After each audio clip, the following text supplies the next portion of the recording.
오, 이건 뭐예요? 이게 뭐라고? 아, 이게 S5라는 건가? S5 서벨로 S5. 저는 이게 무슨 5년 보증인 줄 알았는데. 지금 아직 카본티 체인링 주문한 게 안 와서 그런데 그것까지 하면 1,500만 원 정도 되지 않을까 싶습니다. 이게 지금 전체가요? 네네네네네. 1,500밖에 안 해요? 1,500 다시 해야 돼. 2,500도 아니고? 2,500이 아니야. 2,500 정도. 근데 2,200 얼마지? 2,500 정도 되겠다. 2,400? 우와, 한우다. 근데 미국 사유. 아니 괜히 우리나라 사람들 그런 거 있잖아요. 한우면 막 확실히 이렇게 보면은 틀려? 때깔이? 색깔이 다르긴 하네. 야, 이게 장식돼 있어가지고 그런 거 아니야? 아니 이게 선명도가 조금 달라. 안녕하십니까, 저입니다. 오늘은 아는 분이 좋은 자전거를 가지고 계셔갖고 구경하느라고 한번 와봤습니다. 그리고 다른 자전거도 있는데 우선 하나씩 보여드리는 걸로 해서 오늘은 이제 서벨로 S5를 한번 보여드리려고 하는데, 이게 또 요즘에 뭐라 그러지? 대회? 저기 뭐야. 대회는 그랜드 투어 대회. 제가 잘 몰라가지고 그렇긴 한데 뭐 1등도 하고 막 투르 드 프랑스 2년 연속 우승. 더 난리래요. 작년에도 좀 난리였는데 올해도 더 난리라고 해가지고.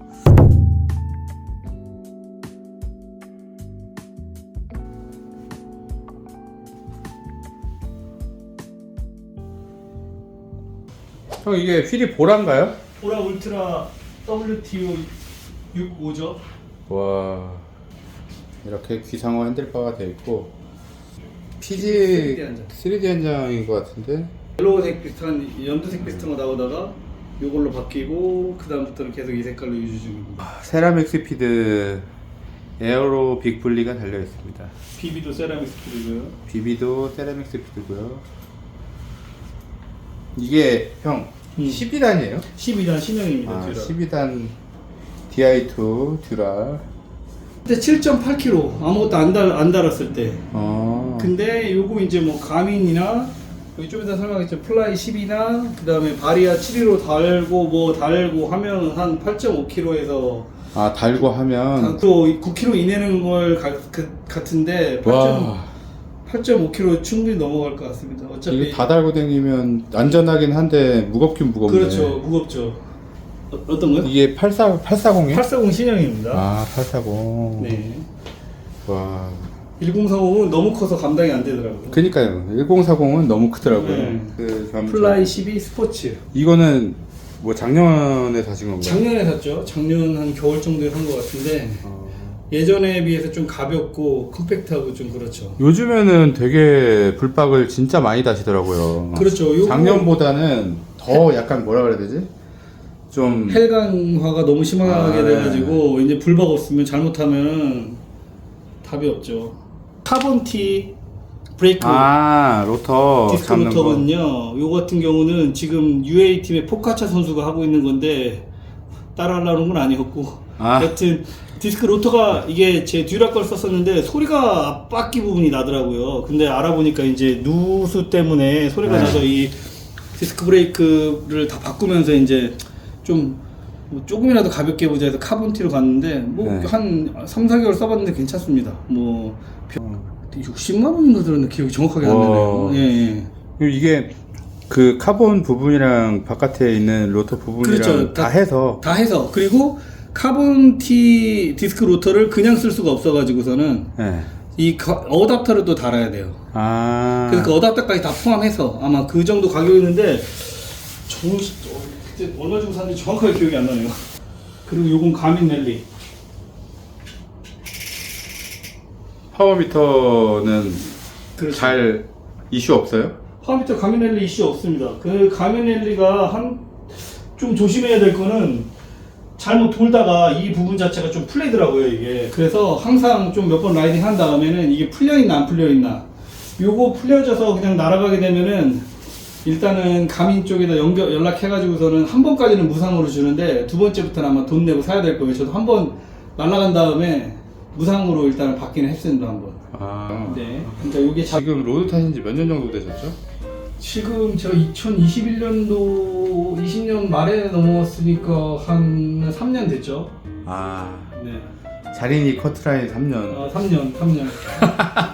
사장님도 아시겠지만 집에 베란다에다가 키커바이크랑 그다음에 사리스 MP1 놓고서는 열심히 타고 아니 자전거 뭐 타려고 고무 기구도 아니고 왜? 아니 타려고 했었는데 이게 저는 자전거 자출 자태가 그냥 살 빼는 용도였는데 아니 근데 이게 애도 낳고 회사도 바쁘고 그러니까 이게 마음대로 쉽게 되지가 않더라고요. 아 이게 저는 솔직히 인도어가 괜찮을 것이다라는 생각을 해본 적이 없었거든요. 전에는. 근데 형이 훈련하는 걸 만족해 하시고 야 바깥에 나가는 거보다 안에서 타는 게 훨씬 안전해 이런 얘기를 하시는 순간 인도어를 좋게 보는 사람이 진짜 많아졌겠구나라는 생각이 드는 거예요. 그래서 요새 좀 추세가 뭐냐면 옛날에는 물론 뭐 지금도 로라방이랑 많이 가시는 분 있겠지만 요새 같은 경우는 저기가 없죠. 저기 뭐야 그 초기화가 많이 없어요. 잘 타시는 분들은 대부분 인도어에서 겨울에는 타시고 로드로 가신다고 하셔가지고 제가 그때 저는 서벨로랑 스페셜라이즈드만 자전거라고 생각합니다 라고 했었는데 기억납니다. 네네. 그래도 그때 당시에 S5는 좀 아니었어요. 그때 당시에는 그쵸. 그때 당시에는 S5 자체는 생각도 안 했었고 그래서 추천해 주신 게 또 하나가 있었죠. 네, 그래서 네. 형은 BMC 같이 생기셨다. 네네네네. 그리고 형 BMC 좋아하실 것 같다. 네. 그래가지고 BMC를 갔었는데. 그래서 그때 바로 타임머신 중고를 샀죠. BMC 타임머신 네. 중고를 샀었죠. 네네. 아 근데 그것도 되게 멋있게 꾸미셨었는데 네. 이제 어떻게 하다가 갑자기 나 서벨로 샀어 이래가지고 아니 근데 서벨로가 그때 당시에 이제 말씀은 드렸지만 자전거 풍기 현상에다가 제가 생각했던 거는 이렇게 나왔어가지고서는 근데 제가 알기로는 브롬톤 타실 때는 진짜 네. 어필 좋아하셨잖아요. 그렇죠. 성지 안 타시고 어필만 타셨었는데 근데 이런 말 하면 그렇지 올라운드 자전거는 이쁜 게 없습니다. 아 이뻐서. 네 이뻐서 아니 제가 뭐 선수할 것도 아니고 솔직히 간지인데 근데 이 네. 서벨로로 네. 어필 가보셨잖아요. 그렇죠 삼막사도 갔죠. 네. 갔었죠. 그 어떤 느낌인 것 같아요? 브롬톤보다 더 힘들고 오히려 이 로드는 브롬톤은 바퀴가 작기 때문에 기어비랑이 그렇게 로드에 비해서 그 이너나 뭐 그런 부분이 뭐 크게 저기 안 해도 쉽게 올라가는 반면에 와리거리도 편하고 로드는 제가 이게 지금 그때 도축을 해가지고서 요것만 따로 받았었는데 그때 당시에는 선수용으로 나온 거기 때문에 53에 30이었어요. 그렇기 때문에 이걸로 이너도 저기였고요. 39였고 옛날 처음에 끌바했던 기억이 날 정도로 5339. 네. 물론 뭐 선수들이 이걸로 어필도 날아다니지만 댄싱 키워야 되고 그리고 아시다시피 댄싱이 저 같은 과체중한테는 솔직히 좋은 편이 아니에요. 몸무게가 어떻게 되세요? 몸무게가 지금은 한 80, 한 2kg 정도 나올 것 같은데. 지금이요? 예. 키가 있으시니까. 아니 뭐. 키가 작으신 편이 아니라서. 여튼 하여간 그 정도 될 것 같습니다 지금. BMC를 타다가 서벨로로 오셨는데 뭐 어떤 디자인적인 거 말고 약간 디자인적인 거 성능적인 말고, 면에서? 성능적인 면에서는 솔직히 그냥 비슷비슷한 것 같아요.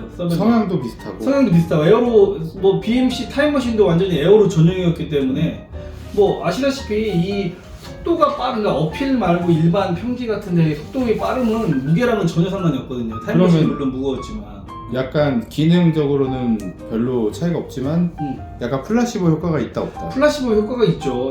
그리고 서벨로는 일단은 지금 말한 것처럼 그 플라시보 효과 그랜드 투어를 휩쓸기 때문에 이것 타면 조금이라도 빨라 보이지 않을까라는 생각. 그 막 초등학생들이나 중학생들이 와 서벨로다 이런 윈드 브레이크 때문에 알아가지고서는 서벨로 알고서는 저기 하죠. 그리고 또 물론 그 그랜드 투어가 이제 뚜르드 프랑스나 뭐 지로나 부엘타 다 어필이지만 서벨로 쪽에서는 S5 에어로를 밀고 있다. 이거를 언제 타셨다 그러셨죠? 2022년 11월에 1200 안 되게 들었던 것 같아요. 1100 정도? 그때 당시로는. 근데 그때 이제 당시로는. 보라 울트라를 업그레이드 하면서 보라 울트라도 거의 500만 원 돈 하니까 거기 좀 돈 더 들고 이제 뭐 플라이나 가민이나 뭐 바리아 사면서 3D 안장도 뭐 그때 샀기 때문에 돈은 그때 당시에 비하면 상당히 많이 들어간 거죠. 제가 그렇게 처음부터 돈을 많이 한번 싹 들여봐야겠다라고 생각하시는 그건 아니었고 이게 제가 이제 뭐 좀 이따가 이제 얘기를 해주시겠지만 브롬톤을 튜닝하면서 헛돈지를 썼었는데 그래서 하다 보니까 튜닝이 이게 한 번에 마음에 드는 걸로 끝판왕을 나가면 어쨌든 간에 뭐 시간이 뭐 며칠이 걸리든 몇 달이 걸리든 년이 걸리든 간에 끝까지 가게 되더라고요. 그래가지고서는 차라리 뭐 한 번에 가면은 그런 부대 비용 같은 걸 좀 줄이지 않을까. 내가 로드를 타면 이 정도로 돈은 들겠다라고 생각하고 이제 하신 건데 커진 거예요 점점 아니면? 아니 그 정도 생각하고 있었습니다. 그 정도 왜냐면 생각하고. 제가 이제 로드는 저 되게 늦게 입문했기 때문에 그 당시에는 이미 일단 기한값들이 하늘을 찌르고 있었고 근데 그때 당시에는 문제가 뭐였냐면 돈이 있더라도 자전거를 못 사는 그때 시기였기 때문에 네. 그때 코로나가 한참 때였죠. 그렇죠, 한참 때였죠. 근데 막 BMC를 샀던 때가 한참 때였죠. 와 옛날에 바퀴 달린 거면 다 주세요. 그렇죠, 그렇게 그렇죠. 샀던 시대인데. 한 푼도 안 꺾어가지고 오히려 뭐 구해준 걸 감사하게 생각하는 그런 시기였죠 그때. 요즘에는 그래도 많이 떨어지긴 했는데 그래도 한 1년 전까지는 엄청 가격이 올랐어요. 그래요. 이 프레임 같은 경우도 지금은 제가 정확한 시대는 모르는데 일단은 작년 그러니까 2023년 말 기준으로 한 10%가 다운됐었어요 그때. 그리고 이 보라 휠 같은 경우도 요번에 새로운 휠이 나왔고. 그렇기 때문에 뭐 좀 약간 그때 당시에 너무 급하게 산 적이 있었는데 일단은 안 팔고 버티고 계속 그냥 써야죠. 뭐. 네. 그 전에 이제 MB 휠을 쓰셨다고 그랬잖아요. MB가 몇 밀이었죠 그때? 앞이 좀 얇고 뒤가 좀 굵은 그런 형태. 그때는 6.5, MB 6.5 썼었죠. 그거랑 보라 지금 WTO 60이랑 비교했을 때 어떤 느낌이었어요? 그냥 가격적으로 얘기하면 거의 한 150에서 200 정도가 차이 나는데. 그럼 비교가 안 되겠구나. 근데 이 일반적인 사람 입장에서는 솔직히 모르겠어요. 그래서 휠 비싼 모르겠다고요? 비싼 거 산다고 해서 아니 보라 휠을 산 거는 아시다시피 이게 유광이에요. 그럼 보라가 꽂았네. 보라가 감성으로 타는 거지 성능으로 타는 건 아닌 게 왜냐면 같은 때 그 60이나 65 정도 하이링 쪽에서는 보라가 제일 무겁습니다. 그렇기 때문에 이제 경량 타시는 분은 집이나 NSW 454나 그 다음에 뭐 프리스턴 같은 경우로 권하는데 6564 같은 경우를 권하는데 저는 보라가 이뻐서 샀습니다. 자린이 실력에서 이거를 뭐 체험할 수 있다든가 뭐 항속 40에서 뭐 몇 와트가 절약된다는 거는 전혀 체감을 할 수 없는 거기 때문에 좀 더 즐기는 방향이 시간이 없으시다 보니까 맞아요. 이제 프롬톤도 솔직히 막 즐기고 그럴 수 있지만 로드를 즐기는 게 효율적으로 좀 더 그렇게 되다 보니까 맞아요. 똑같은 거예요. 이게 시간이 많이 남으면 브롬톤도 타고 로드도 타고 그러고 싶은데 시간이 적을 때 타려고 그러면 누가 브롬톤 타겠습니까? 로드 타죠. 서벨로 보여주셔서 감사하고 또 다른 자전거 보여달라고 쫄라서 다음에 또 뵙겠습니다.